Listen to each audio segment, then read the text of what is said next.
Welcome to Fringe Fanatics with Chad Lee and Chris Zane.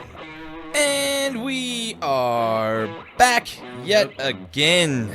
Back again. Back again. That's what I'm saying. Tell a friend.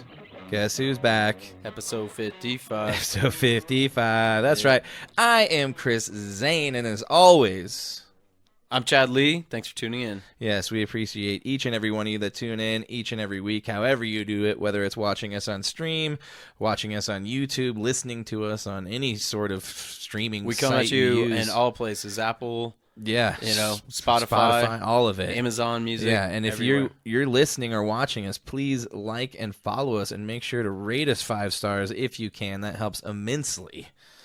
And as always, make sure to like, share, subscribe, and follow us on all things social media at Fringe_Fanatics. We are back. It is episode 55. It is. And we decided to go with an NBA player because I felt like we had a good run of NFL guys there for a It bit. was quite a bit, Yeah. yeah. And this is a good one. Yeah, definitely. So we're going to go with Mr. Dikembe Mutombo. That is right. He played yeah. from 91 to 09. Played for the Nuggets, the Hawks, the 76ers, the Nets, the Knicks. Basketball Hall of Fame, obviously. Went to the finals twice, I think, right? Yep. Yeah. 8-time NBA All-Star, 92, 95 through 98, 2000 through 2002. Bunch of he had a second team and 2 third teams, but he has all of it. 4-time NBA Defensive Player of the Year, 95, 97, 98, 2001. You got anything else? This is a number retired by the Nuggets and the Hawks. Yeah. And he led the league in blocks and rebounds twice in his career, and he was just a blocking machine. I mean, he was swatting all over the place. There's sometimes he had 6, 7, 8 blocks a game. Yeah, we always remember the whole ha ha ha, not in my house. That's what I'm talking. That's why I wanted to do him today, man. Yeah. How perfect. Yeah, legend. Well, and it's also perfect because we're going to get into it a little bit later, but the NBA is back. Yep, Preseason is going on. And we just we matched each other's pitches right there. Yeah, because there's sometimes I got to jump in, man, and I'm Preseason. excited. He's ready. back. He's ready. Oh, yeah, that's why I'm wearing this shirt, dude. The Nuggets are taking on the Suns tonight. Yep, that's right. And then hockey's back, so I've got things to care about now. We'll get into all that stuff. You mean you kind of feel like Sean Payton when he said the other day that it's hard to get up in the morning? It's not that bad, is it? No, I mean, it's not that bad. Because you know what? If they keep going at the rate they're going, things are going to just get better. Yeah. And I guess we'll just start that into my weekend. Yeah, I watched the Broncos lose again, which was pretty shitty. And the Hackett Bowl. The Hackett Bowl, they made Nathaniel Hackett look like he's a fucking... It's either they're going to make your offense look like they're all pros or your coaches. And today, Sunday, it was Nathaniel Hackett looked like a genius. Is just Breece Hall ran all over the Broncos. 400 yards of offense put up on the defense. With Zach Wilson. Yeah. Again. Zach, who didn't even have that great of a game. It was just all... They just ran all over. Running backs, yeah. And... I mean, even Dalvin Cook didn't even have that good of a game. It was just all Breece Hall, and thankfully I had him on my team. And then at the end of the game, Breece Hall and Garrett Wilson came up to the camera, and what did they do? They hit him with the shador. Nice. Well, did you see what Robert Saleh said to Sean Payton when they shook hands? Stay humble. Stay humble. What better thing could you say to someone, man? Burn. That's what I'm talking about. That burn into the skin. Yeah, but you know what, though? It's for the best because we know they're not going to go in and beat the Chiefs. If they do, it'll be nothing short of a miracle, and it'll simply because they're a wounded animal and the Chiefs could overlook them. But that's about the only chance they have to win this game. Yeah. It is what it is, It's going to be another shitty 2 losses to the Chiefs probably. Well, who knows, man? You guys do give us a fight. Since I was home today, I was able to watch some of the press conferences, and I was really glad that when the reporters asked some of the teammates and Andy Reid about the win streak against the Broncos, Andy Reid dismissed that so fast. It's kind of nuts because I hang my hat on that a lot. But yeah, he was it's all you got. Yeah. We can go arguing for a while. Yeah, we won't get into that. Yeah. But they were just like, we don't pay attention at all. That's all we're caring about is Thursday. So hopefully they don't overlook them. But I got some questions for you. Do you think we go one more week, or obviously they're not going to bench Russ this week, but let's say he just has another shitty game because of after that fumble. As you saw on the sidelines, Sean Payton was laying into him, asking him what was that about, and Russ didn't even really look at him. I was really shocked to see there was no hustle to go get that fumble. Obviously, you may not go get it. It looked like it's just going to roll right out of the bounds. But I mean, I'm surprised that I forget what his name is, but it's also Hall. I forget his first name. Dude, that dude caught it. Bryce Hall. Yeah, perfect. Yeah. Like, he's just like, boop, and I was like, fuck. I could not believe. I mean, that's what Reed said at the press conference today. It's like the balls can just, like, bounce. It's such an oblong shape. You never know where it's going to bounce. It picks up momentum sometimes, too. Yeah. That one was cruising. And I just thought, when I saw it live, just thought it was going to roll right out of bounds. And then next thing you see Hall just beelining it for the end zone. But then when I went back and watched the replay, that's when I just see depressed. And I get it, that's a bummer play. He's but laying there on the ground. Here's a couple things to point out for this. And I don't mean to just like put salt in the wound or anything like that. But the question does, get brought up. When do we see Stidham? Because we know that this isn't Sean Payton's guy. And he holds the ball like a loaf of bread. He's done that since he was on the Seahawks. When are you going to tuck in the ball? Because that's exactly how that fumble happened. Yeah, and you could see he swiped right for it. Yep. I don't know what you do because you could still, in theory, get something for Russ if he doesn't retire. Oh, totally. So I don't know if you bench him or you just let him keep playing. I mean, statistically, before this last game, he was having a really good year. Yep. His stats were comparable to Patrick Mahomes in a lot of areas. Oh, big time. But, he's having a good year. He's having a good year. He had a fucking terrible game. I'm not going to put these fumbles on him, dude. That one, he was holding it like not even. It was just like he's just holding like it's out here. I don't know why they do that. It still blows my mind in the NFL that people do that all the time. Yep. But, I don't know what you do because I know that if they lose Thursday, Jerry Jeudy has been going after Rod Smith.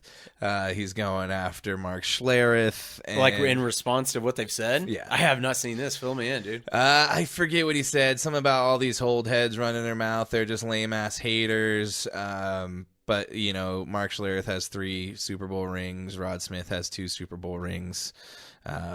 Also probably the greatest undrafted guy ever in terms of the NFL. Well, I mean, we've seen also what Jerry Jeudy's done in the NFL so Not far. much. Yeah. And he was touted as the best route runner of the greatest wide receiver class. I'll never forget watching him at Alabama, time. dude, just torching and carving up defenses. So I don't know what you do.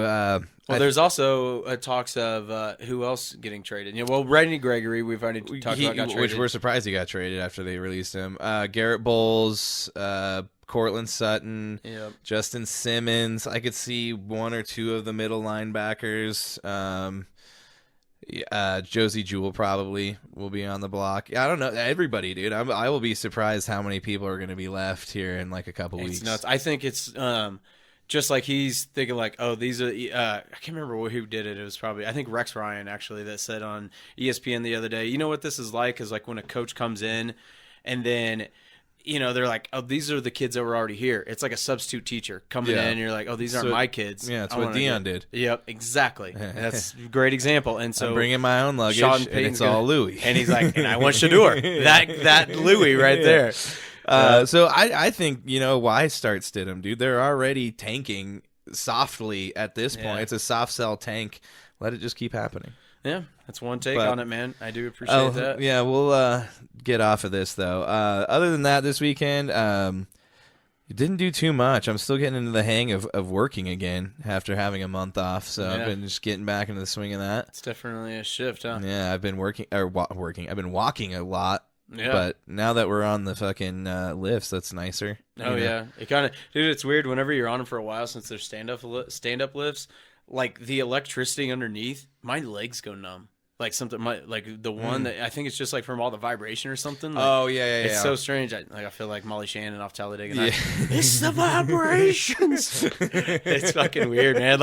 If I'm on it and we're bringing in shit from outside or something, and I'm on it for almost 45 minutes or more, that's when you start to feel it. And you're like, dude, I got to get off. My foot's going numb. What I think is what's getting me is I lean too much, and it bitches at my weight not being properly dispersed. That gets annoying because I'm just it's no, you need to stand up, motherfucker. And I'm like, God damn it. Mero would appreciate this. They always remind me of land speeders. Just the way they buzz around.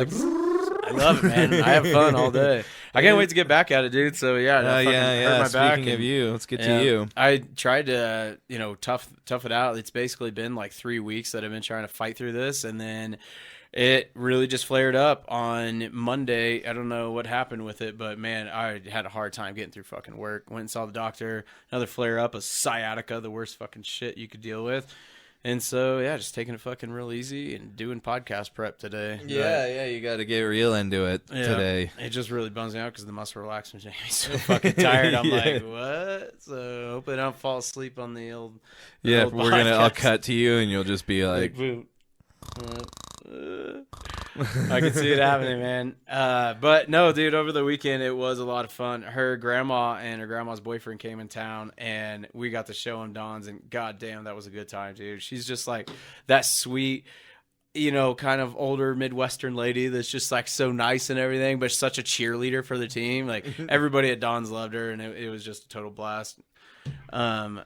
Yeah, definitely a good time. that's cool. No, she brought up this really good point, and she just cracked me up. She's like, "You need to bring that up. You need to bring that up on the podcast." And I was like, all right, you got it. And she said this like tagline that's like so true. And I mean, it's been said about other teams, and I was like, you ain't lying.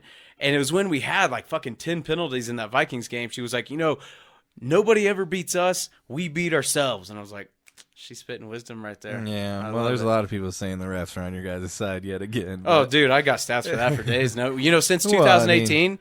Jerry Sneed blatantly took his helmet off, which should be an automatic penalty that did not get called, and the ref was like, "Hey, man, put your helmet back on." Which it should have been Since a flag. 2018. I'm just saying, that was the only one I saw. saying, since 2018, they've been the third most accepted penalty team in the league. Yeah. So this whole narrative is Chiefs get calls. There's legitimate proof that that's not fucking true. Okay. Yep. But other than that, yeah, it was a good fucking time. over the that's weekend, good. man. Yeah, Nice. they love their Busch Light, so we partied. Bush Light. yeah.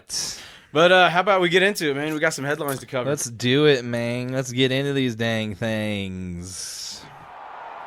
Headlines! Get your headlines here! That's right. It's time for headlines. And we got some bummer NFL injuries. You want to Yeah. hit the NFL button? Yeah, let me hit it for you real quick. All right. Personal foul, 69, offense. He was giving them the business. Yes, he was giving him the business, and we're giving you the business of the NFL. Yep. And one of the guys that got the business, which was the bad business, was one of the top receivers in the league, Justin Jefferson, which suffered a hamstring injury in that game with the Chiefs, who only had 28 yards in the 3 quarters before he got hurt, and then is now on IR for the next 4 weeks. Yeah, big bummer for my fantasy team and a lot of people's fantasy teams, but first and foremost, also a big bummer for Justin Jefferson. Second most, maybe. Let's not make this all about my fantasy team. But yeah, it's definitely a bummer. I didn't realize this, dude. He's never missed a game, and I think he's played like 95% of the snaps since he's come in. That's one of the reasons he's been able to rack up the stats he has, and he was leading the league in receiving yards too. Yeah, so that's a huge hit to not only people's fantasy teams, but also the Vikings, who That was like their whole offense right there too. basically, yeah, because they have no running game now for some reason. Oh, excuse me, and we'll see if Addison can take the slack up. George Addison's going to come in. I Yeah. couldn't even remember the other wide receiver that tried to come in, but yeah, Ah, they didn't. shit, They I weren't can't really either. able to do much after that. No, and another big bummer news. Arizona's James Conner on the IR with a knee, so he is going to miss at least 4 weeks. So Yeah, that was a game that I think changed that Bengals game up a lot too, because the Cardinals were almost in. They were pretty much still into that game going into the fourth quarter, and even with Jamar Chase just carving them up, and then James Conner got hurt, and it was just a lot different after that. Yeah, he's definitely is surprising how much he's actually bolstered that offense as like the rock that keeps him going. I heard, I think it was on a fantasy podcast maybe 2 or 3 weeks ago, but they were like talking about starting James Conner. It seemed nuts, but they gave this stat where like he's averaging the most yards after contact since like 2019 or 20 or something like that. And it's like, wow, what? That doesn't even seem to make sense. But yeah, it was. I'm probably getting that wrong, but he is, I guess, like doing really well by breaking the tackles. And then I watched that game on Red Zone. And I was like, damn, that makes sense. That's good. Yeah. Yeah. So that's a big bummer for them. Let's hit another one, Chad. Anthony Richardson, man, big time for the Colts. He suffers an AC joint, and it looks like he's going to miss 3 to 4 weeks. Yeah, and they're lucky. Well, I mean, they're not lucky in the fact that it's his throwing arm, but I guess they're lucky in the fact that it is, not as well. It's still pretty bad, but he will be back. And it was like I said in the beginning of this. Is it bothering you? No, I'm good, man. We're gonna roll through this, dude. It sucks, dude, when there's no position to get comfortable. Yeah, no, I feel you. I just kill myself, and then I might be all right. We'll see. But where were we just at? Anthony Richardson, yeah. Oh, yeah. But dude, he's already had 3 other injuries. It was his concussion, and then I think knee or hip or something too.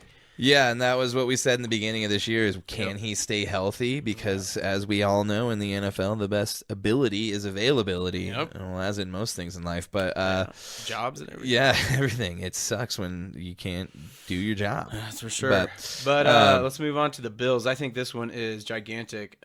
Matt Milano fractured his leg, dude, out for the season. Yeah, I thought it was weird too, because after it happened, it was like a quarter or so later, and they're like, he's still here, at the stadium. I know. And he had an air cast on. It's like, why don't you go to the hospital, man? Well, but I guess it's London. I don't know. Maybe it's different. We'll get into that when we break that game down. But I saw pictures, and I think I retweeted on the page's account today.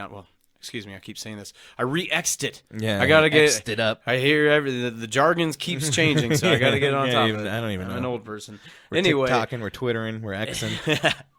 Triple Xing. But they put that field down on a parking lot. It was cement, dude. It was just, I saw there was some guys bitching. They're like, we traveled all the way to London to play on concrete. And I was wondering what they were talking about. But then when I see the pictures of it being laid, and video actually of it being laid down today, I'm like, they don't give a fuck about player safety. Not at all. This is such bullshit. But I'm surprised they were playing in Tottenham. Why didn't they just go to Wembley? Maybe there was a I think they just want to hit different demographics, different areas.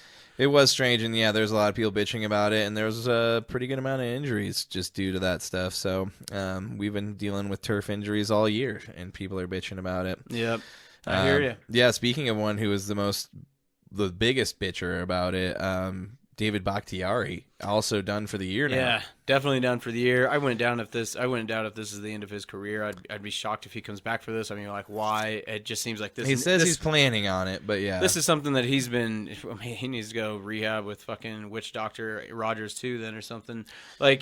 He's been dealing with this knee injury for 2 years now. Yeah. And he had that contract for one of the best tackles in the league, but he hasn't played any games. And now he's saying this shit about the grass. And I totally agree with him, but it's just retire or something. Let them create some space on their roster. Dan says, how sad will you be when Denver beats KC on Thursday? Yeah, I probably won't be too sad. Yeah. It's when he wakes up from the nightmare. Because that's the only time it's going to happen. Yeah. That would suck. Let's see another one. Dallas took some major hits this weekend. Yes, they did. Returner Cavante Turpin, high ankle, 4 to 6 weeks. Could possibly go to IR, they were saying. Did you see if they updated that? Did he go to IR? No, I haven't seen if he has. Okay, last night he was still on 4 to 6 weeks. But the big one, though, and you brought this up, Leighton Vander Esch. That was huge, man. That changed that game. I mean, they were already, the 49ers were already moving the ball on him, but when Vander Esch went down, they were able to do whatever they wanted. Yeah, and they're saying with his prior neck and back injuries, he could also go on IR. Yep. So that's he's one of the only guys to wear the cowboy collar behind him, man. Looking old school. Badass. It does, man. Hell yeah. I've always been a fan of the cowboy collar. That's old school shit. Yeah, definitely. They also, in that same game, safety Donovan Wilson leg, cornerbacks Jordan Lewis, Deron Bland were unspecified injuries. So they had a lot of guys on that vaunted defense just go down. Yeah. So we'll see. They got a tough test next week against the Chargers. You might want to think about dropping them, and finding somebody else, because we'll see. Maybe I'll pick up Denver's defense. I bet Kellen Moore is going to be wanting some revenge. Yeah, definitely. Who else, Chad? What do you want? You want to do one? Yeah, we did miss one. Dolphins, Devon Achane is so far going to miss multiple weeks. It's a knee injury. Yeah, those knee injuries are few and far between now this week. Yeah. I think that's all I got for injuries right now. All right. Yeah. Oh well, Kelsey's. Day to day, he did practice today. I wouldn't mind if they just sat him, because I was thinking about making a little soundbite and just cut and shake it off from Taylor Swift and be like, everybody thinks you should probably just shake it off, but then I didn't. Yeah, So you're lucky. I've heard that time quite a bit. It's funny now. Oh yeah. Just one other thing. Yeah, I think that's it for. Well, Daniel Jones' neck could miss some time too. Ooh, that's that is a big true. one. Yeah, and it sucks. They're on Sunday night against the Bills. Tyrod Taylor could possibly play. This is a team. Oh, dude, I saw a stat for how much Andrew Luck got sacked in his career, which is ginormous. I mean, the guy was sacked Daniel constantly. Jones Daniel Jones is already past that. Yeah, rate. and he's played like 30 less games. Expect Daniel Jones to retire tomorrow. Yeah, it's gonna happen, dude. It's so tough watching the Giants. Yeah, well, let's move into some news. That's enough injuries. Those are all the major ones that are going to affect fantasy and stuff like that. Big news today, I guess, kind of big news. The Falcons acquire Van Jefferson from the Rams. They swapped the Falcons' 2025 6th-round pick for the Rams' 7th in the same year. Yep. So yeah. The Falcons are acquiring some much-needed wide receiver help because if you stop them from running, they can't do anything. Yeah, I think McVay is realizing Matt Stafford only throws to Nakua or Cooper Kupp. Let's just get rid of these guys. That's it. We don't need these other guys. They're just going to go with 2 guys. That's it. The two-man tandem. Yeah. You got anything for news? On top of that, it is kind of nuts, though. It might help. I mean, who knows if he could be any better on the Falcons than he was on the Rams. But, dude, did you see where Desmond Ridder did have over 300 yards this last week? Yeah, which is surprising. Yeah, that's the first. So they really started to open up that playbook for him. So maybe this will help. Yeah, we'll see. In other news, flag football was added to the 2028 Olympics. Pretty wild. Isn't it kind of a bummer, though, that they took out, like, Greco-Roman wrestling, what the basis of the Olympics was. Oh, yeah. Like they've been doing in it like for 2012. Centuries. They got rid of that. And now we have flag football. And breakdancing. Is breakdancing a thing now? Oh, yeah, dude. The next Olympics, and I think it's the one coming up in Paris. Yeah. That's an event, is breakdancing. Wow. I got all the respect in the world for breakdancing, but I mean, like, how are we... What are we doing with this, man? We can't get real football out there. I'll fill you in on Put the rugby players out there from Australia. Chad.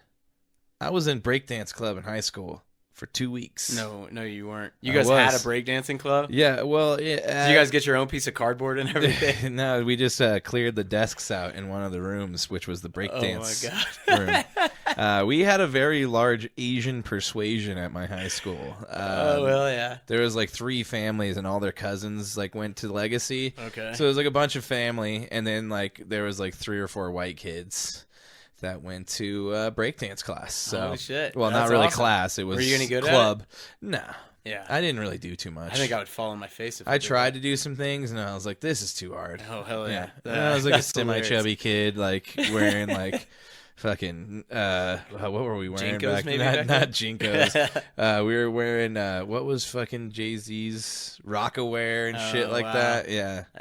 Yeah, we were wearing some cool stuff. Got the boombox out and everything. Yeah, just it's fucking awesome, dude. Yeah, well, that's gonna be at the Olympics. You know, it'll be entertaining. But I mean, but I did want to bring this up too because Tyreek, I guess, made a post that was like calling all NFL players like, let's represent our country, because it's like, yeah, why don't we do the same thing as NBA? If they're only going to do flag football, let's send out our best football players. There's no way NFL owners will allow them to go play in the Olympics. I bet if they're smart, they won't either. There's no way. Yeah, because it's just flag football. Who gives a shit? Yeah, if you grab a flag. Yeah, it's like a ribbon, basically. Like, look but what I mean, got. if they did, we would just dominate everybody. You know it, definitely.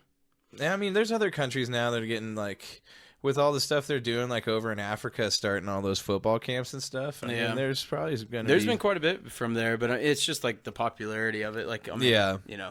It's not like the per capita football where it's every single country has a team, you know. But that's wild. All right, we went on a little bit of a, you know. You want to get into the NBA since we're already rolling off that? Yeah, we might as well since we digress there yet again. Yep. The NBA.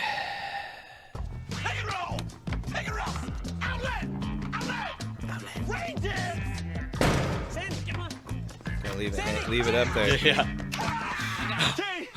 T. I'm winded. Come on. I'm burning. Oh, you're burning. That's what I'm burning. Yes, let's get into the NBA because Let's do it. preseason is back. That's what I'm trying to do tonight is bring up the scores. Yeah, Chet Holmgren and the Thunder kick it off against Wimby. That would be Victor Wembanyama. Did you see any of the highlights from that? I did see the one drive, and this was on Monday, so this was the beginning of preseason. And Chet Holmgren drove to the basket on Victor Wembanyama, got the and one, and then hit him with the Shedeur Sanders. Yeah, I did. Yeah. Well, they were flexing back and forth, too, because it was a pretty good series where they went back and forth, but Chet Holmgren got the better of him. Yeah, well, I saw some pictures of Chet Holmgren, and when he first came out, I was like, that guy's going to break in half. Yeah. Because, I mean, he's like 7'2", and his arms are literally like this round. He looks like the trees from the Lord of the Rings. Yeah. The Ents. So, Yeah. and then he ended up getting hurt in preseason, I believe. Yeah, it was a foot, I think, or yeah, something like that. I can't remember if it was like a Liz Frank or what. Ended up having to get think it surgery. was. And now he's back, but he also bulked up, and everybody's saying, because this is technically his rookie season now. Yep. So they're saying he might be a dark horse rookie of the year candidate. And he was draining some threes, too. He does have a very good range out there in, Yep. in three land. But Well, like we mentioned, too, the Nuggets are taking on the Suns tonight at 8. And let's see, the Cavs and Hawks are going at it, Hornets and Heat. So basketball's coming back soon. Yep, I can almost feel me watching a lot of hockey and basketball soon instead of the Broncos. So you're saying if the Broncos were maybe on Monday night, because unfortunately they have so many primetime games, and the Nuggets are going to be on the same time, you're going to choose the Nuggets over that? Yeah, I'm going to go with a winner, Chad. And speaking of winners, this is a great segue right here. NBA GMs and execs pick the Celtics and Nuggets as co-favorites to win it all. So it looks like there was a little bit of a split there, both thinking with the additions the Celtics made in the offseason and the fact that the Nuggets are the Nuggets. Yeah. You know what gave me some comfort, too? Did you see what Jokic had to say on Media Day? What was that, last week? When kind of addressed like his long-term future and all those rumors that, because he is a guy that what it seems is like basketball is just his job, that he may not be here long-term and retire early. Yeah. Seemed like he was all about trying to get multiple championships and just had nothing but praise for Denver. So that's a good sign for the future. I think if they win one more, you could see, and like by the end of his contract, I don't think he's going to have another contract. Oh, that definitely seems hard to believe. Because it's like, I think already 4 years Yep. in this year. So, yeah, if they get one more, I could see him retiring. Maybe if, they're close, he might come back for, player option. I don't know. Yep. But, yeah, it wouldn't surprise me in the least if he just rode off in the sunset after I wouldn't be this mad contract. about it either, So, man. me He gave either. us what we wanted. Yep, some of the best damn basketball we've watched. Oh, yeah. Also on the Nuggets, this one's a little bit more somber. Michael Malone's dad, Brendan Malone, passed away today at the age of 81. He was known for creating the vaunted Pistons defense of the 80s and 90s. Rest in peace. Yeah, so one of the greater defenses in NBA history, really. Yeah, Yep. I mean, they had Rodman at one point there for a bit before he went to the Bulls. Oh, and- yeah. And Michael Malone honors them because you remember how good that defense was in the playoffs. Our Nuggets defense was kind of a little back and forth throughout the season, but damn, they locked down in the playoffs. They really did. Yep. They shut some people down, So which everybody was worried about if they thoughts could do and it. prayers out to Michael Malone today. Yep, Michael Malone, you're in our hearts. Oh, yeah. And rest in peace, Brendan. Is that it for NBA? That is it, man. That's what I thought. Yeah, let's get Rolling into right along. NHL, man.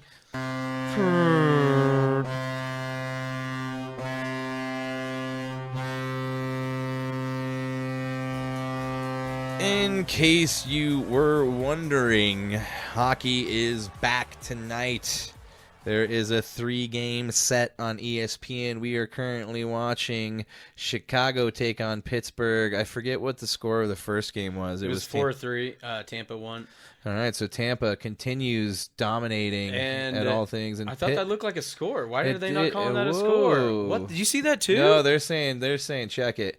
So yeah, now we're watching Pitt at Chicago, And it's fascinating because the young phenom, Connor Bedard, up against the old phenom, Sidney Crosby. yeah, Pretty fascinating game here. that had to have gone in. That That's what I'm looked saying, like look.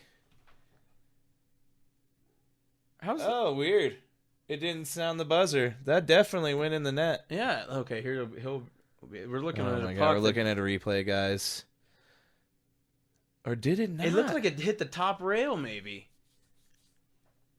I don't know what they're no, going to call that. They're cheering. No, that's a goal. It's got to be. All right, so that's Yeah. a goal. So Pittsburgh is up 1-0 over the Blackhawks. We'll see and try and keep you guys abreast of what's happening and how Connor Bedard, the new phenom at 18 years old, is doing in his first NHL regular season game. So, and back to NHL news. Another somber note. Unfortunately, Dude, I grew up with this guy, man. yeah, if you have watched ESPN at any time during your life, you will have seen this guy discussing and talking about hockey in depth. He had this sweet, slicked back hair and has his entire career.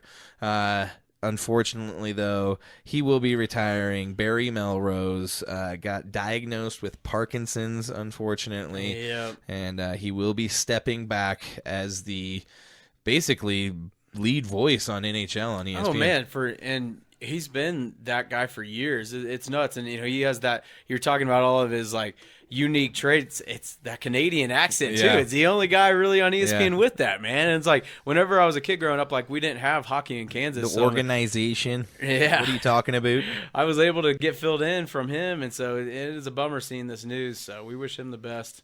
Yeah, and hopefully they've caught it early enough. You can, Yep. you can live for a long time with that one if you catch it early enough. So Yeah.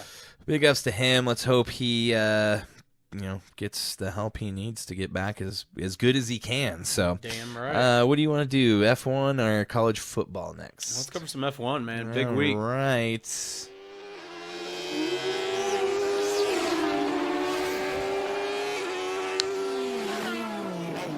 Big things happened in Qatar this weekend. Max Verstappen wins his 14th race of the season and takes his third driver championship. Unfortunately, in this one, though, both Mercedes collide in the first lap, and Lewis Hamilton is forced to exit, while George Russell ends up finishing in fourth. To round out the podium, Oscar Piastri finished in second, and Lando Norris finished in third in a race that was marred by crazy-ass heat. It was hot, man. Yeah. Drivers were passing out. They were dizzy, and after the race, a guy who won it, Oscar Piastri, am I saying that name right? Yeah, well, he finished second, yeah. Oh, I thought he won it. No. What you looked at was the sprint race thing or something. Oh, Yeah. probably. Okay, that's Yeah. right. So, but he said afterwards that he fainted. Yeah. Yeah. Yeah, they were both guys were having to get helped out of their cars. I was watching, and they're going down the straight at like 170, and they've got their hands up on the top of the steering wheel, like trying to, like, when you're a kid to, suck air into the window of the car. They're doing that out of the cockpit, trying to direct air into their face.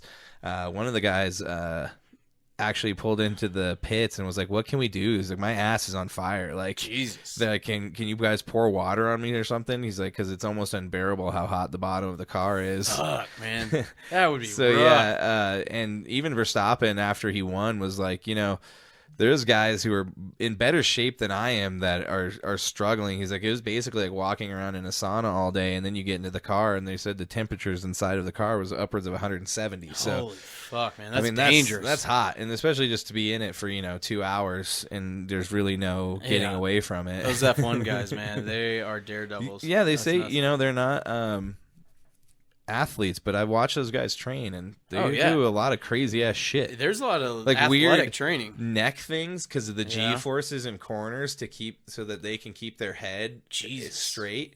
Like they have to do like crazy like bands on their head and like neck workouts Wow. just to keep them from like not having their head pinned to God the side. damn, dude.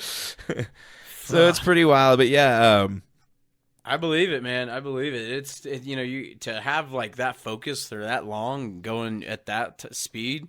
Hey, you can't just be chilling. No, dude, they got to be locked in. Yeah. That's why But yeah, Verstappen, Red Bull's so good, dude. Yeah, wins because his- they all just drink Red Bull. third straight title, man. Yeah. like fucking crazy. It is nuts. With and- 6 races to go too. Yeah, so it's only going to get worse in terms of his lead. Yeah. So, and I think in this race too, he did not have his normal gigantic lead. I think he only finished like 4 seconds ahead because they actually mandated in this race that they had to take 3 pit stops. So you had to take a minimum of 3. So he had to take a pit stop like 5 laps before the end. Yeah. And he had like almost like 17, 18 second lead, but by the time he got out of the pits. Yeah. So that has a lot to do with that. Oh, and also speaking of which, McLaren, 1.8 seconds, dude. Fastest pit stop in history. Oh, in a race? Yeah. Oh, because which is crazy that you're going here.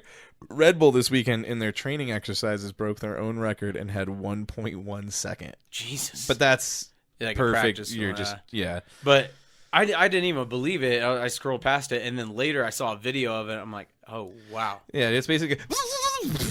They're like fucking robots, man. Like, reminds me of like Futurama or something. Yeah, I was telling Meryl about it, and she's like, wow, those guys like really have to be in sync. Like, yeah, if like anybody fucks up, like the whole thing's fucked up. Oh, yeah.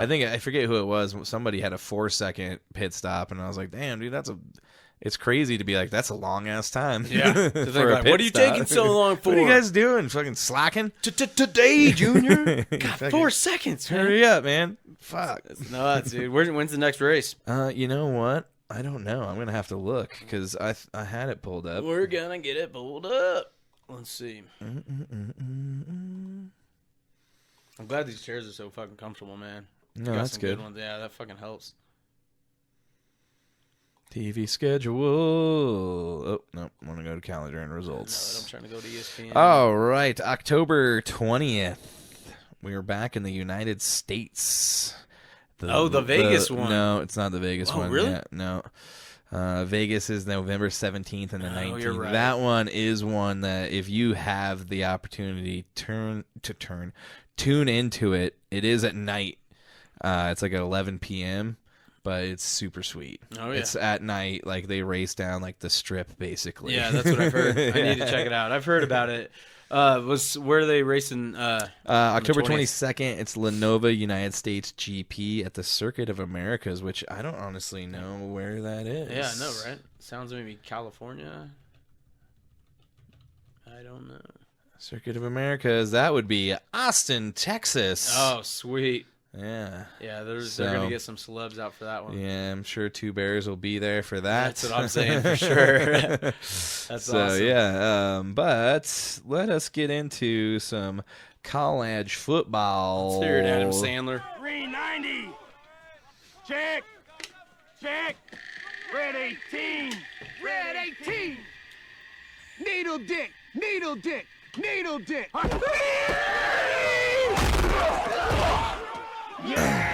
I think we need to bring back calling people needle dick. Yeah, I know. It's such a good insult. It's a lost insult. I don't even really know what it means. Basically, you could have. I mean, I guess. What do you mean? It just means you have a really skinny dick. Yeah, that's pretty much it. Just a thin dick. That would suck. It's like throwing a hot dog down a hallway. Well, let's get into some college Start football. With our boys, the Buffs. The Boofs, yeah, man. They eke one out against a team that everybody had them pegged for dominating. That is the right word for it, man. They definitely eked one out. I was shocked. I wasn't able to watch this when I tried putting it on. Like I told you, dude, fucking Pac-12 network sucks. Yeah, it's not that good. Yeah, I even tried to get it, but I guess DirecTV, like, they're not about that. Yeah, no, DirecTV does not have it. I actually had to sign up for, what Tubi, was it? I think, right? No, is it Tubi? Or Sling TV? Fubo. Oh, that's right. Fubo. Yeah. So, yeah, that shit's like $80 a month.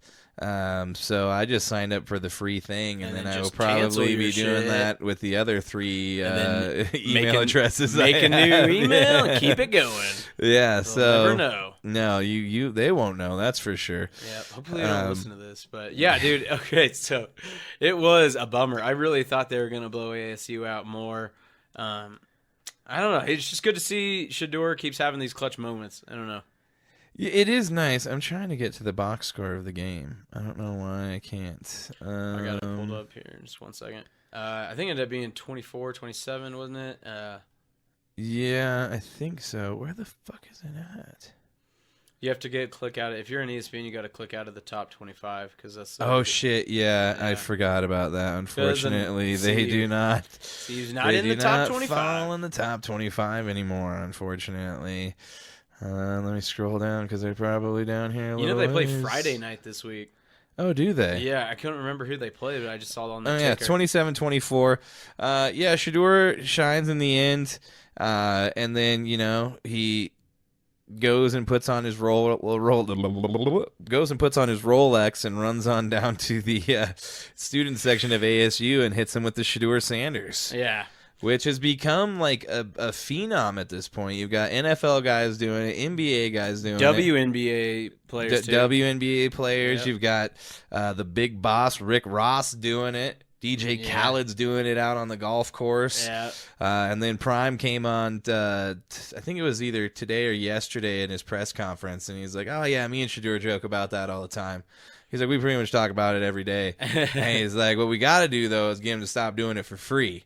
He's like, so we got to get him a watch sponsor or something like that because I can't have him be doing that for free. He's like, all about, he's my son. I can't have him doing it for free. That's so fucking funny, man. But then you see, like, he did another rollout of fucking trademarks and shit on a whole bunch of other things. Oh yeah, like sayings that he has. Yeah, it's personal, a whole bunch of other stuff. But yeah, that stuff's pretty wild. But yeah, they're taking on Stanford on Friday night. they should be able to beat Stanford. I'm hoping it's a little bit better of an outing. It's just the offense, dude. They have no offensive line, and none, dude. And I feel bad for Shedeur because I don't know how to take it, because there's a lot of talking heads that are saying he takes a lot of these sacks in order to keep his completion percentage in the 70s, which is pretty wild. He's sitting at like 74, I think. I haven't looked to see if it's changed really fucking good since this game.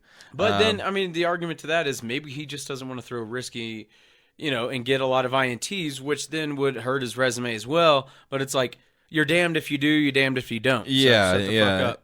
But I mean, he is taking a lot of sacks. He is one of the most sacked quarterbacks. If not the most, yeah, it's a lot. Yeah, their offensive line is gonna be the death of them. I do think they're gonna get a bowl game though. Well, I did see news today that it's a defensive end because they still need help on the D line. They got a 4-star recruit. I can't remember the kid's name, but he's committed to CU next year. Oh, nice. Yeah, so that's cool. And I still thought they had some guys coming back from, like, I don't know if it was stuff to do with the transfers or if they were injured. I thought there was a few more guys coming too, so I'm not sure. Because we know Corlani McClain was I think he was a 5-star cornerback, was the first-year freshman who played and did pretty damn well in that game. He did really good, against Oregon. But they should be able to beat Stanford. Stanford's 1-4 and 0-3 in the Pac-12. So I love Friday night college football. It's it is nice. It's on Friday because sometimes the Saturday stuff, it's like there's just too much football. Speaking of that Friday night football, shout out to the Parsons Vikings. They are 5-0 right now. Keep it up, PK. Woo, woo. Jeff Scheibe killing it, man. Woody whoa. Oh, yeah. Other games I watched a lot of was Texas falls to OU in the Red River rivalry. Don't call it a shootout.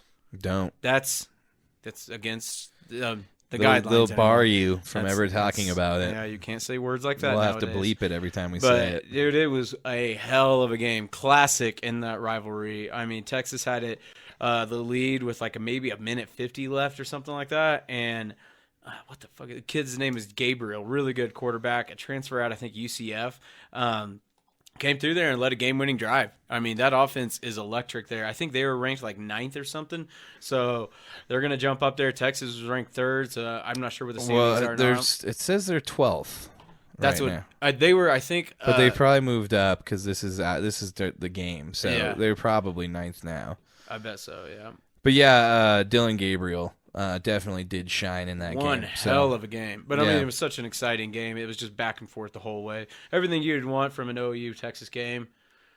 But the other game I watched, Notre Dame fell to – actually, I didn't watch this one. Notre Dame did fall to Louisville, but I was kind of surprised by it, man. Like, do you see something where Trevor Lawrence has been – no, Sam Hartman has been in college football longer than Trevor Lawrence has been like a pro. Basically, yeah, I saw there's another one like that too, and I forget who it is. Because he's another one of those guys like Stetson Bennett, basically. Yeah, and I guess that guy's got some issues. Oh, yeah. Yeah, I think it was Stetson Bennett, and there was another one where it was like Stetson Bennett has, or like there's like 4 quarterbacks that have come out of college and have been in the NFL, like, and like he's still been playing in college. Yeah. They're Van Wilders, man. That's what they just need to be dubbed. It must be nice. And apparently now Stetson Bennett has a drinking problem. So I think he took it pretty harsh. But it's crazy because he won the national championship too. So he's probably still partying, dude. I guess so. Back to back, you know. Yeah. Then Miami lost in the stupidest way possible. All you gotta do is just knee the ball. Yeah, well, and I guess at least it's this coach's MO. They've, in these situations, although they've been up in most of these situations, have never kneeled the ball. They've always kept running it. Why? I don't know. That's so egotistical. That's why so dumb. Keep risking energy? Because of this exact reason. Yeah. It's what you do. It's football. Some people could think it's boring, but the clock management is a huge factor in strategy. Wasn't it the New York Giants? There was a game just like this in the NFL. It was like in the early 90s or late 80s, and it was like the same thing. They should have kneeled it, and they ran it, and the guy fumbled it, and then they end up losing. I could imagine something like that, especially coming from the Giants. But, yeah, it's dumb, man. Just fucking kneel it. Get out of there. Yeah, they ended up blowing it. It was like 30 seconds left. And Miami had a fucking good team, and they were unveiling these badass uniforms too that have like this glow stripe to it. It was fucking cool. They're all black. Kind of remind me of some of the Heat's uniforms a little bit. Yeah, maybe something like that. But yep, that's all I got for college football. Yeah, all right. I don't have much either for it because. Should we get into some baseball then? Let's do it. Vaughn, a juvenile delinquent in the offseason in his major league debut. Gonna light your ass up, beat. Vaughn into the windup in his first offering.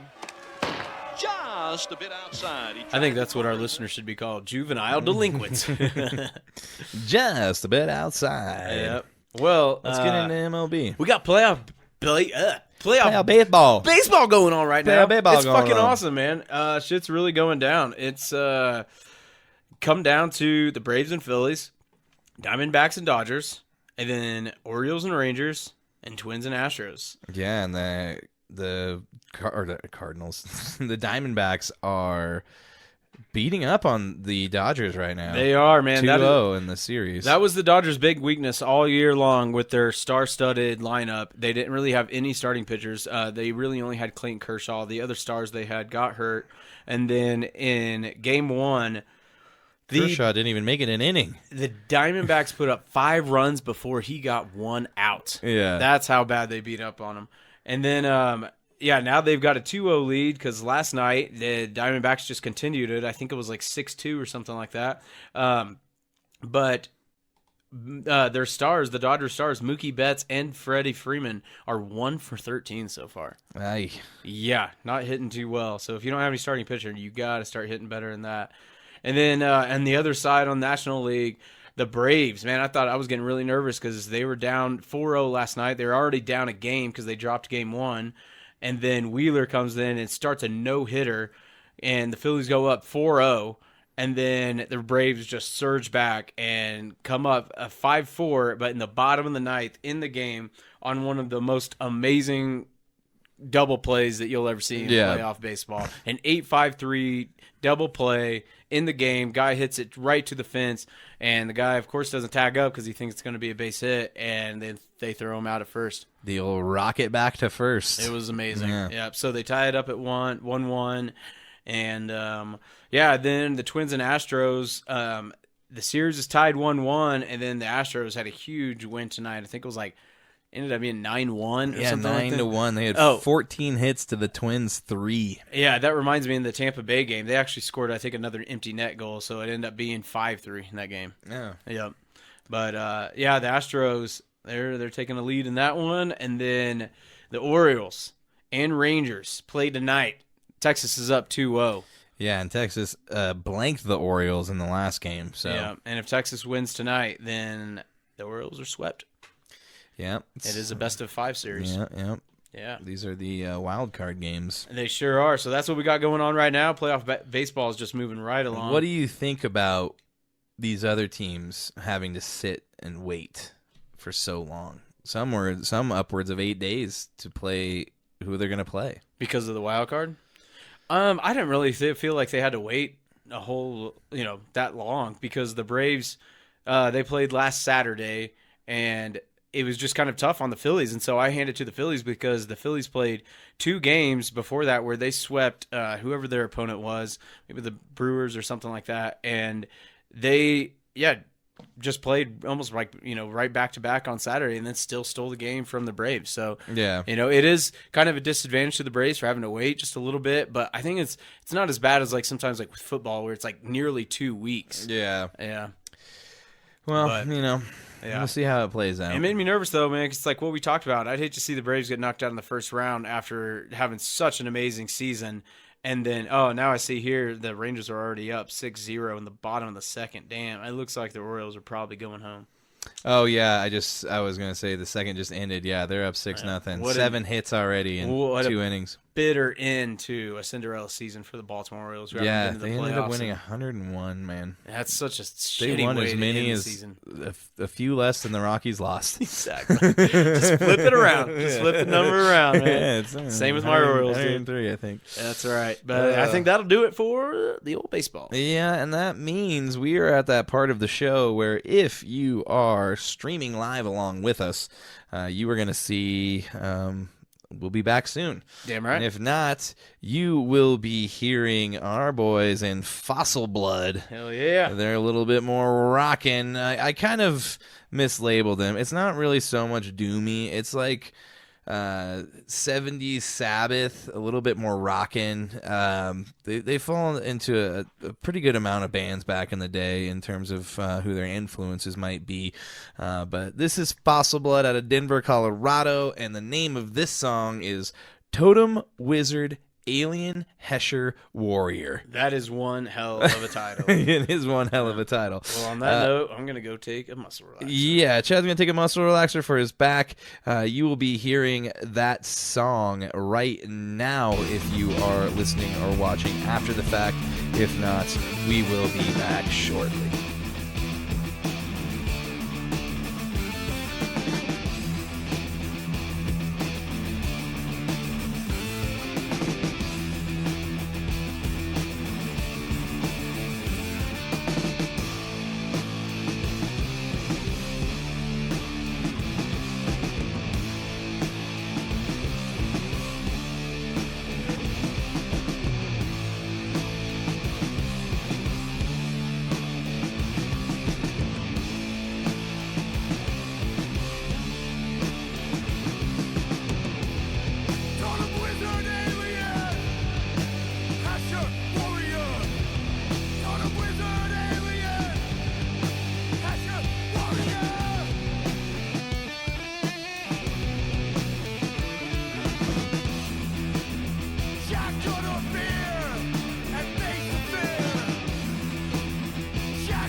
And we are back for the second time of this episode. We are at the halfway point. Obviously, we're not going to do a shot at the turn because Chad's all hopped up on muscle relaxers and if you drink on those, it just makes you look like you have a real problem. Yeah. So Probably wouldn't wake up in the morning. yeah, and if you were watching or listening after the fact, you just heard Fossil Blood straight out of Denver, Colorado. The name of the song, Totem, Wizard, Alien, Hesher, Warrior. That says it all. It says it all right there. It's all you need to know. If you want to check out their tunes, you can go to fossilblood.bandcamp.com. That's FOSSILBLEBLOOD.bandcamp.com. Make sure to go check them out. You can follow them on all their social media to see when they're playing shows next. But if you want to listen to their music, it is on their Bandcamp right now. You can listen to their EP. So go check them out. Make sure to follow and give them a like as well. We are back to the show. We're going to do just one breakdown this week. I had a lot going on, so I didn't get a deep dive necessarily done. So I'm stealing one of the breakdowns as my own deep dive. We're going to break down the Jags versus the Bills together, though. Yep. In the old London game. Yeah, the Jags beat the Bills at home.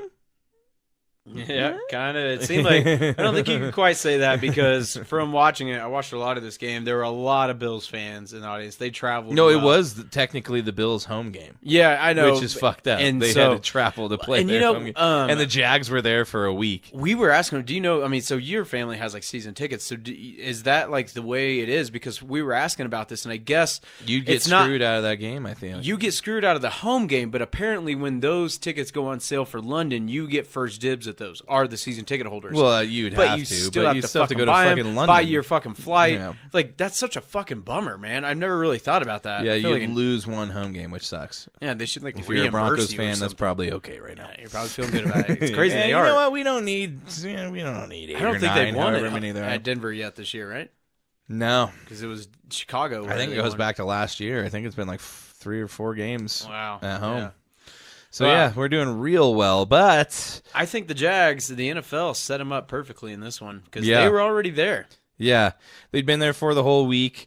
Did they play in the same stadium last week? No, they played at Wembley last week. So they did go to Tottenham or Tottenham, however you want to say it. They probably have a cool way of saying it over there in bloody old London. They say like the old Toddy playing in Toddy. Yeah, they're playing in Toddy this weekend then.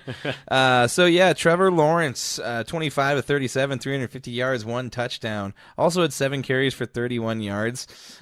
He was definitely looking pretty good in this game. And the Jags ended up getting back-to-back wins in England and in the Bills' 3-game win streak. Yeah, they won 25-20.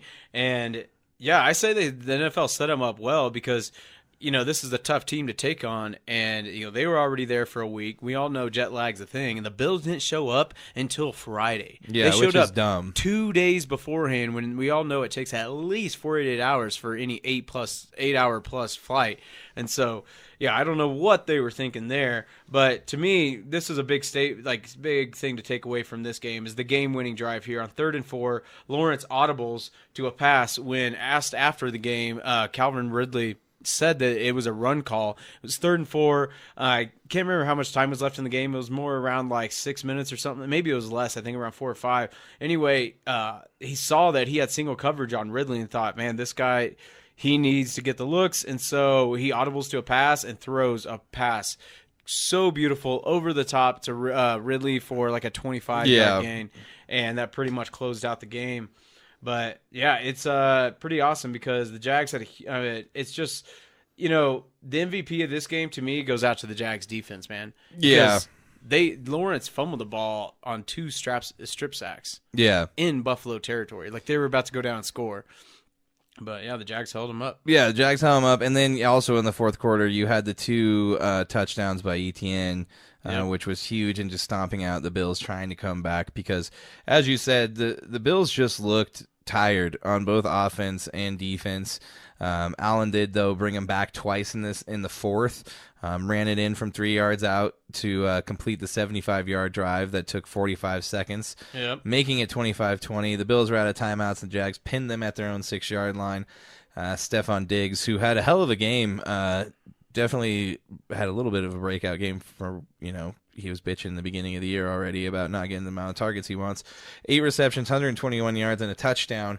Unfortunately, though, he caught this pass and then made one of the worst lateral attempts you'll see. That was so basically bad. ended the game for him. Yeah. So.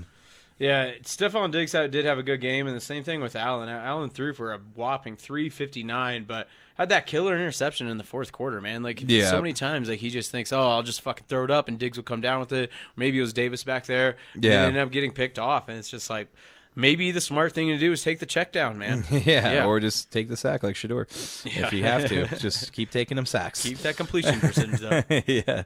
But yeah, you would speak of Gabe Davis. He actually caught a 19-yard touchdown pass that brought it, cut it to 5 points. Yeah. So, but to me, like I was talking about with the what's the other linebacker that fucking got hurt this week? Van Der Esch. Oh, yeah. Van Der Esch. When Matt Milano went down in this game in the first quarter, that's when the Jags were able to turn on the run game. Because, I mean, Matt Milano, to me, is one of the best run-stopping linebackers in the game.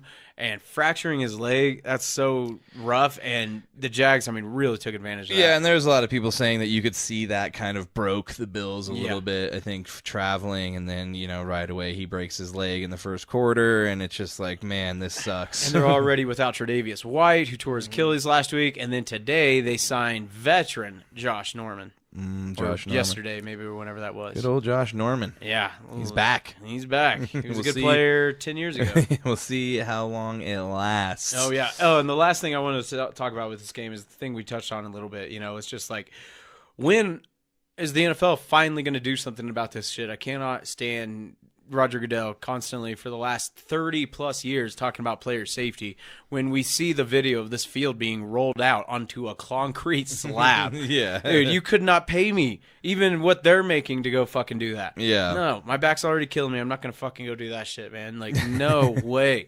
I could not believe this. I was like, imagine just getting tackled on it, let alone the wear on your legs. That shit's gotta hurt like a motherfucker. I mean, think about the linemen that fall every time, and they're just using their elbows to fall. I mean, dude, it was seriously that concrete floor, like a concert hall, with just 1 inch of, like, AstroTurf, like fucking fake turf. There's a over little it. bit of padding, but not enough for it to just be straight up concrete underneath. Such an insult, man. Get it together, Goodell.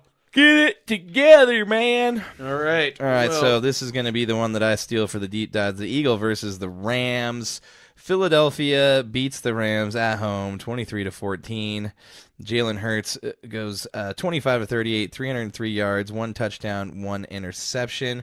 The Eagles are off to the first consecutive 5-0 starts for the first time in franchise history. So they've had back-to-back 5-0 starts. And another thing off that, I saw this is the first time in history that a team that just lost the Super Bowl has started 5-0. Yeah, that is pretty wild because good. most of you have the swoon, the Super Bowl swoon, where you Isn't it slump? I guess I know there's June's, sophomore slump. June swoon. I thought swoon means like when you're swooning somebody that you're interested in. Maybe I haven't heard that one. Because with the Rockies, we always call it the June. Oh, maybe you're right. The June swoons when they're doing good. Yeah, I fucked up. It's all good, dude. Yeah, it's okay. I gave you one of those muscle relaxers, I misspoke. So there's normally the slump after you lose the Super Bowl. Everybody totally kind of everybody kind of comes out like a little like fuck. Look what the Rams did last year. Yeah, they look like shit. Yep. The Eagles have now won 22 out of 23 of their last regular season games. That's scary. But the Eagles offense did peter out in the second half, even though oh shit. What happened? I just lost my place. Even though Dallas ended up losing, their Leighton Van Der Esch in this game. Oh, what the fuck am I talking about? No, you're talking about the Cowboys game. Where are you at? Eagles offense peter out, even though Dallas check stats. I wrote something weird here. Oh shit! I know. Even though Dallas Goedert and AJ Brown ended up going off, Dallas Goedert 6 receptions, or AJ Brown 6 receptions, 127 yards. Dallas Goedert 8 receptions, 117 yards, and a touchdown. The defense shuts out the Rams through the second half, and the tush push reigns again before the second half. It is unstoppable. The Eagles were 13 of 18 on third downs, which is just an insane stat to have. Yeah, nobody's that's just, that good on third down. That it's hard to stop a team when you can't get them off the field. So Jalen Carter is maybe possibly one of the best rookie defensive well, I got it written down that he might make All-Pro in his rookie year, man. What is it here? He had 2 sacks, and so did Hassan Reddick in this I game. had something on. Yeah, he had 4 tackles, 2 sacks, 2 tackles for loss, plus 2 QB hits. Every single game. I think he's got 4.5 sacks on the year. He's tied with, or no, I think he's got 4. Chris Jones is the D tackle that leads with 4.5. It's like Jalen Carter is showing up every fucking week. He should very easily be defensive rookie of the year. Easily, yeah. And like Chad said, he might be all pro, which it's very hard to do in your rookie season. So especially on a team like that, that is a wealth of riches they have there on the Eagles. I mean, they shut out the Matt Stafford and the Rams in the second half, and this is an offense where Matt Stafford's been averaging like over 300 yards a game. He was at the top of the league in that stat, and I mean, after that first half, they really got things adjusted, and the Eagles took over. I don't know if we mentioned it, but it was 23-14 the total, and to me, what I got this titled as is Dallas Goedert's breakout game. yeah. Yep. I mean, he's always been up there in terms of like the top. I just 10 mean to like this 15. season, Yeah, you but know, this not so was much his- like career. Yeah, he hasn't had too much happening this season, but he does break out in this game. Like Chad was saying, the Rams they never even made it past midfield in the second half. That's how Jeez. dominant the defense was for man. Philadelphia.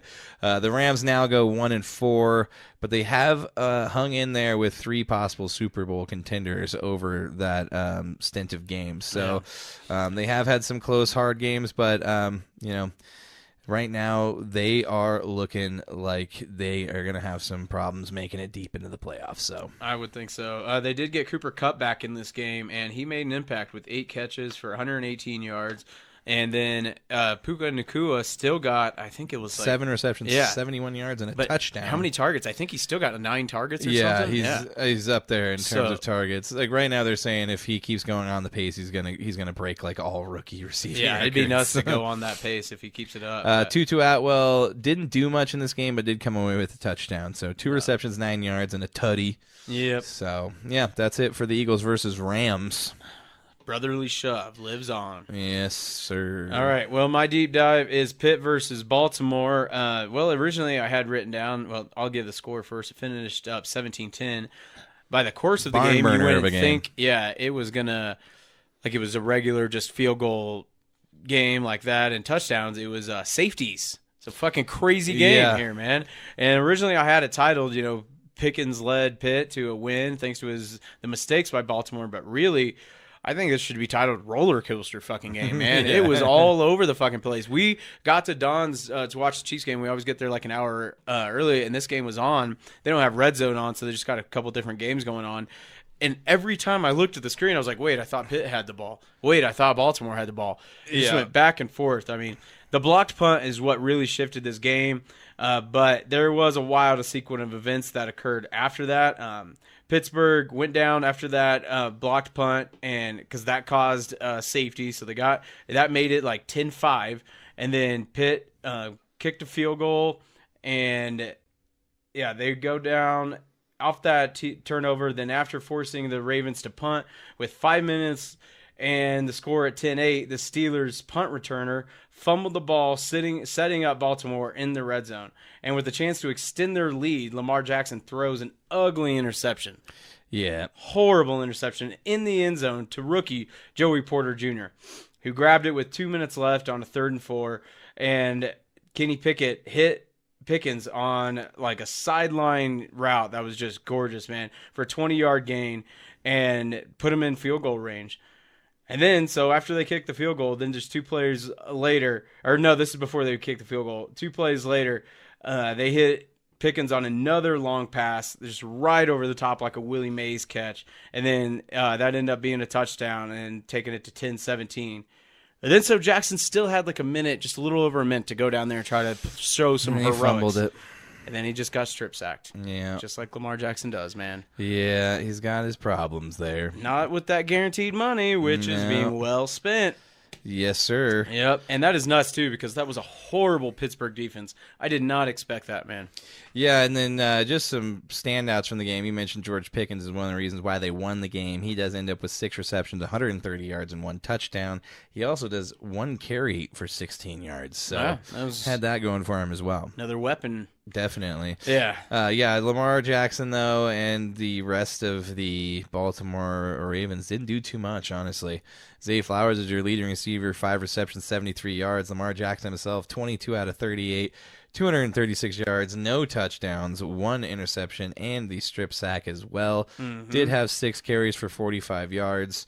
Gus Edwards, though, the leading rusher, 12 carries, 48 yards. So they were stifled on the ground, and they didn't do too much in the air either. So, Yeah, not at all. yeah, I saw Mark Andrews was barely, and anything they were getting over the middle was 5-6 yards, and there's no yards after the catch. Yeah. Mark Andrews was either on the ground as he was catching it or was getting tackled immediately. So they totally took away the deep threat. And it's crazy because they used to be known as such a running team, and they got Gus Edwards and Justice Hill, and Justice Hill had I think it was a rushing touchdown. He did. So yes, he was 7 carries at 32 yards and a rushing touchdown. Yeah, exactly. I mean, it's not like they've got numbers jumping off the page there. Yeah, but you just look at the longest plays was Nelson Aguilar, 30 yards, and Zay Flowers, 29. So there wasn't really many explosive plays down the field. They just couldn't get out of their own way on this one, unfortunately. Well, that, and I think you go up against a guy like TJ Watt, who is him.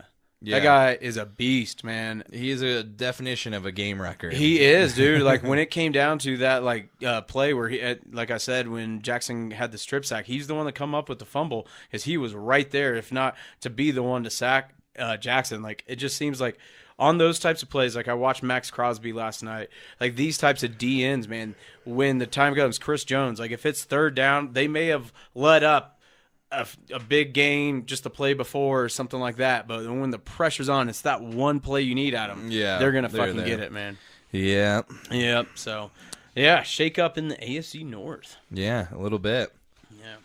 Well, that's gonna about do it for our breakdowns and details of the NFL. I think it will. All that is gonna do it for that. Yep. But do you want to do a rec center this week? We can. Yeah, if you got one. Yeah, go for it. We'll let you start it. We got our rec center, which is basically our recommendation of whether it be some sort of book you're reading, show you're watching, movie you watch, podcast maybe, podcast you're listening to. Yep. Yeah. So I'll recommend Beckham on Netflix. Okay. I didn't think I was gonna watch this, and like you were talking about earlier, that you saw that reel of Posh Spice. Just kind of lying about her childhood, and then David peeks his head there, and he's like, "Hey, what'd your dad bring you to school in?" She's like, "No, that was earlier, before this." He's like, "What did he tell the truth? Tell the truth." And she's like, trying to say she had like a modest upbringing or something. She's like, "We had a pretty modest upbringing," and he's like, "Nah, you're not." You're not saying this on Netflix. Hell no. He's just like, tell the truth. She goes, Rolls Royce. And she even, I think, tried to say it was like an old Rolls Royce. And I was like, no. That's an expensive ass fucking car. And so there's a lot of moments like that. I didn't realize, I've only like a couple episodes into it, but I'm just not that aware of like football and a lot of the drama around that. But I had no idea the hate and backlash that he received for getting thrown out of that game against Argentina in the World Cup. 23 years old, and it's just... And not only that, you know what it reminds me of? And I know this sounds dumb, but like it's really similar with the Travis Kelce Swiftie thing, because as soon as he was at the height, he was the fucking face of soccer and the new phenom at pretty much 22 years old or whenever he was that he started dating her, and just like a huge star over there, and then starts dating one of the Spice Girls, and it just took the fucking country by storm, the whole world and everything like that. And it just kind of reminds me of all this other bullshit, because of the football fans are like, let's just fucking get to the game. Like, I get it. Yeah. But yeah, it was nuts. Check it out. It's pretty fascinating. Nice. I will have to check that out. I thought about starting to watch it, and then I haven't yet. I was just like, oh, yeah, I will. Yep. There's a lot of shit to check out, man. There is. I'm going to do something. It's a little bit old, but it's still kind of new.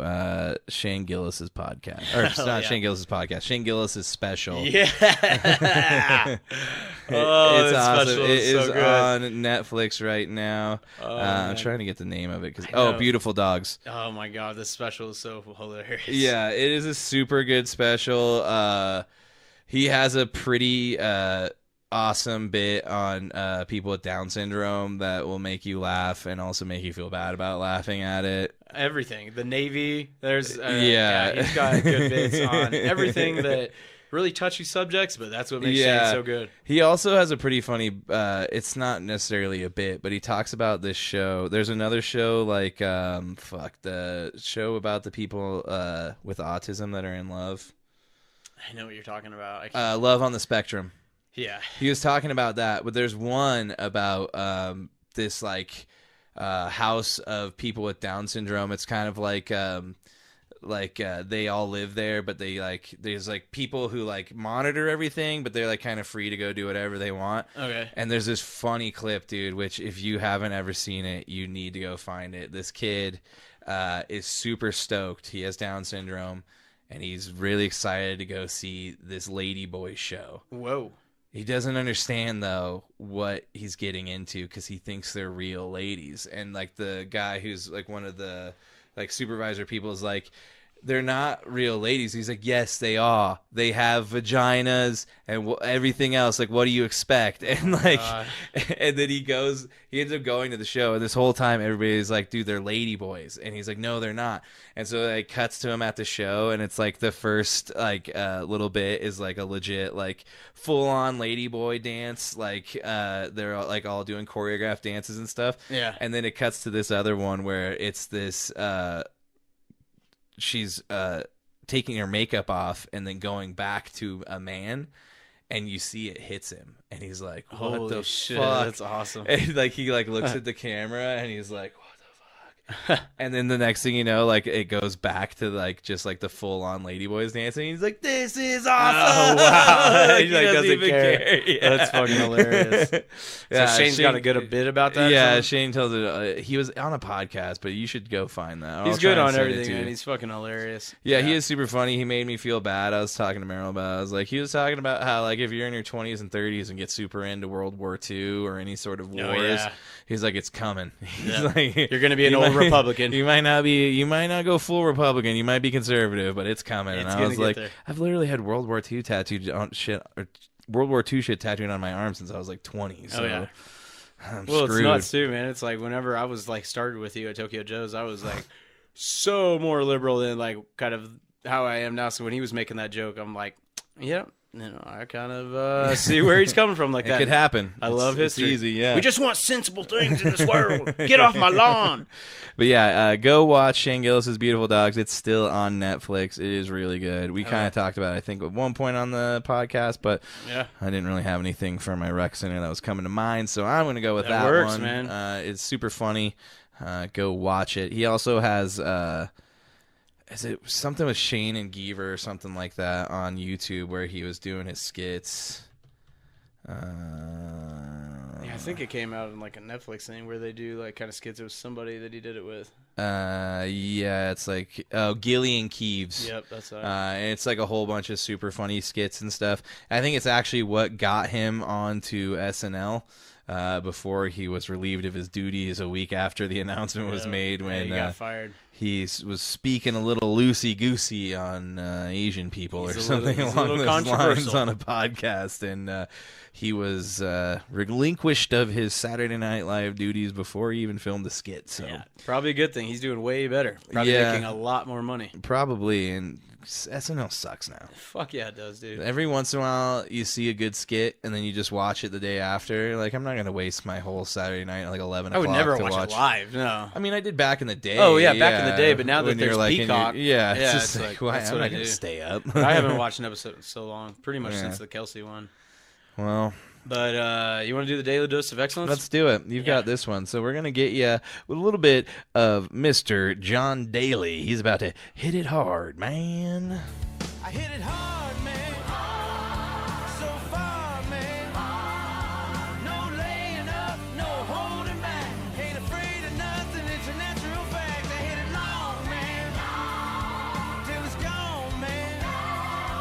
Keep taking chances, living large. I hit it hard. That's right. We are hitting it hard. It's time to grip it and rip it for the Daily Dose of Excellence. And we're switching it up this week. We have in the last few episodes been trying to do like more heartwarming, uplifting stories and things like that. But this one, we're going to go right at the funny bone. Hell yeah. And he is a guy that does a lot of heartwarming, lifting up things because he does a lot of charity. But it is legendary fisherman Bill Dance. Bill Dance. No one recognizes his name. I'm sure you've seen a fisherman always doing bloopers with a Tennessee hat on. And he's a guy that, you wouldn't believe it, when I was looking into his bio, went into medical school and was supposed to go into the medical field.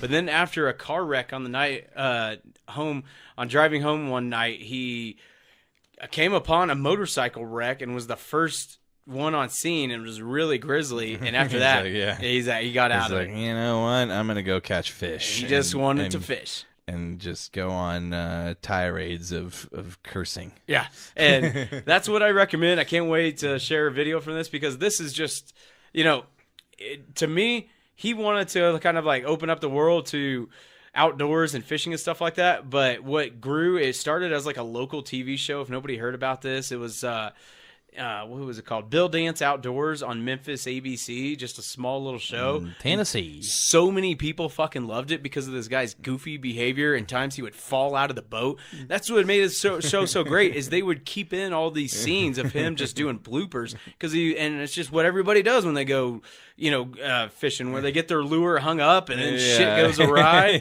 And he just goes dragging in a log, throws his hat and shit. We'll post it, but just YouTube Bill Dance bloopers, and anytime you're having a fucking bad day, put that on. I guarantee it'll turn it around. Yeah, it definitely will. I mean, I've seen the blooper reels and gone on little deep dives of the Bill Dance bloopers after you watch one because there's so many of them. Yeah, and they're all hilarious. So, and he grew that show, and it went from a local show to being a national televised show with like upwards of like 28 million people viewing it at a time. And that's nuts. Yeah, he grew an audience and is like a local celebrity down there. I just looked up if he's still working, and he is still fishing and doing promotional events and still killing it at 83. I was going to say, he's got to be he's up there. In the 80s at least. And one reason I wanted to kind of nominate him for the Daily Dose of Excellence because I feel like he is a guy that not only would John Daly be proud of, but definitely has already drank a beer with him and probably partied. It just seems like they would get along like pretty well. They definite birds of the feather feeling there. That's a good way to put it. They flock together. Yeah. But yeah, I mean, Bill Dance should be, I guess,